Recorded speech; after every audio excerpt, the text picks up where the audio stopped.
Hello everyone, and welcome to the second day of Week of the Wild, and today I'm going to be playing a little bit of, you guessed it, The Legend of Zelda, Breath of the Wild. I just wanted to play just a little bit of this game to start us off. I'm really excited about this week. I hope that everybody enjoys the videos. Pretty much the rest of the week is going to be videos that you would typically see on the channel, so scripted videos that are informative, hopefully, things you did not know about the game, or at least something you could learn. So I started a new user account on my Switch to start the game from the beginning, since I thought that would be a good way to kind of start things off.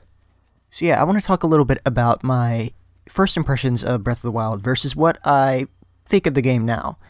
Breath of the Wild I always knew it was going to be a special game from the beginning because it was so different from the Zelda formula, and I know that was a little bit scary to a lot of people, but I was kind of excited, and I didn't really know what to think from the trailers and everything. You know, they had a lot of delays of the game.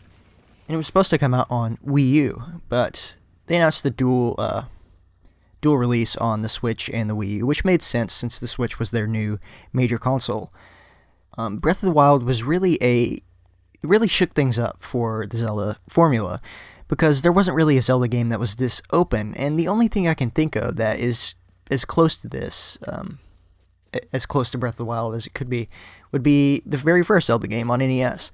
It was very open-ended. You kind of had to figure things out for yourself if you didn't know anything outside. And even then, it was a little bit of an adventure where you had no idea what you were doing, really. And in some ways, that could be a bad thing. And in some ways, it could be a good thing, because you could kind of have your own almost natural adventure with it. It wasn't pushing you in any direction. It was kind of just letting you do what you wanted to do. And I feel like Breath of the Wild is a modern interpretation of Zelda 1 in a lot of ways. Obviously, there are a lot of things that were fixed from Zelda 1's formula. Like, you know, you kind of have an idea of where you're going, you have objective markers on your map and stuff. But the big focus of Breath of the Wild is on exploration and finding things on your own, discovering caves and forests and finding all these new materials and cooking, and just the world is open to you, and I think that's what Breath of the Wild is really all about. Now, there are times where Breath of the Wild almost doesn't feel like a Zelda game. I mean, it does feel like a Zelda game overall, but there are times that it's so different that it almost doesn't feel like a Zelda game. And I know that really I expected there to be more backlash on Breath of the Wild. Even after it first released, I thought there would be more backlash, because a lot of times people don't like change very much. And you know, really, Nintendo would have been criticized either way, whether they had made another conventional Zelda game or made something like Breath of the Wild, because, I mean, people don't like change, but at the same time, they don't want things to be too similar.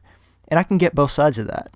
But I think at some point, things do need to be changed up a little bit to keep things fresh, and I think Breath of the Wild did a good job of that, because it kept a pretty good balance between classic Zelda and this new modern style of Zelda.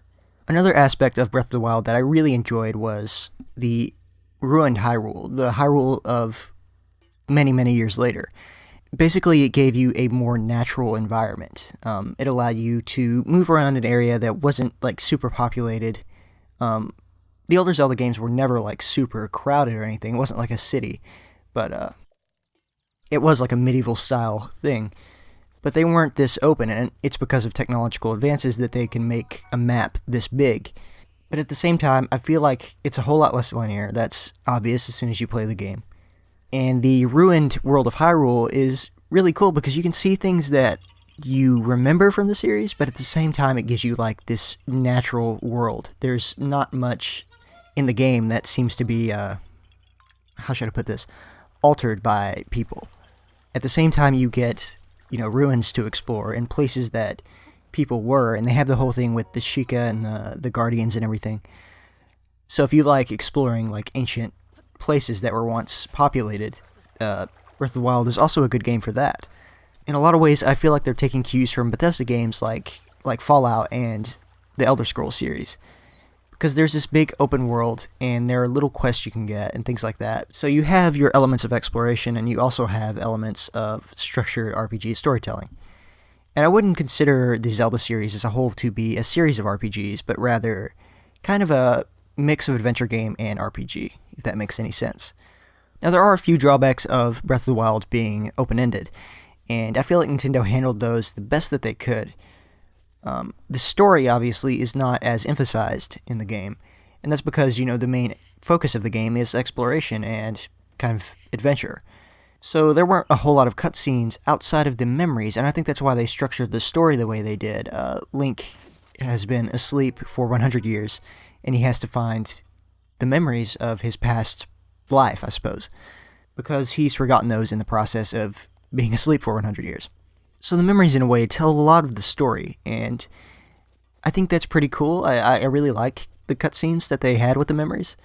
There were a few cutscenes during the main game, but there weren't a whole lot of cutscenes or really story during the game. And I think that's fine with Breath of the Wild, but I would like to see Zelda games in the future. I would like to see Breath of the Wild style Zelda games in the future, and I would like to see traditional style Zelda games, or maybe more of a mixture of both, I suppose.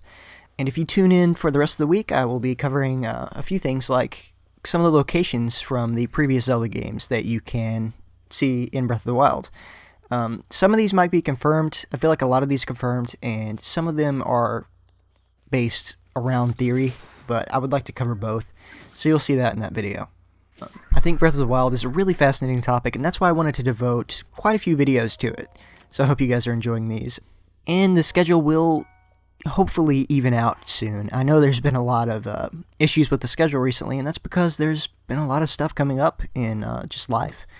I've had quite a bit to deal with outside of videos, so it's been hard to keep up a regular schedule, but I have made a few videos for next month, and I'm going to schedule those and put those up so they will be uploaded no matter what. Hopefully I can get a little bit ahead, so I can actually have maybe the full month completely scheduled, and then I can stay ahead like that and just have a schedule where nothing is delayed or anything, which would be great. But for now, thank you guys for bearing with me and continuing to watch, even though the schedule's been kind of crazy. I've been trying my best, and if something's late, know that's because I want to make the best videos I can for you guys.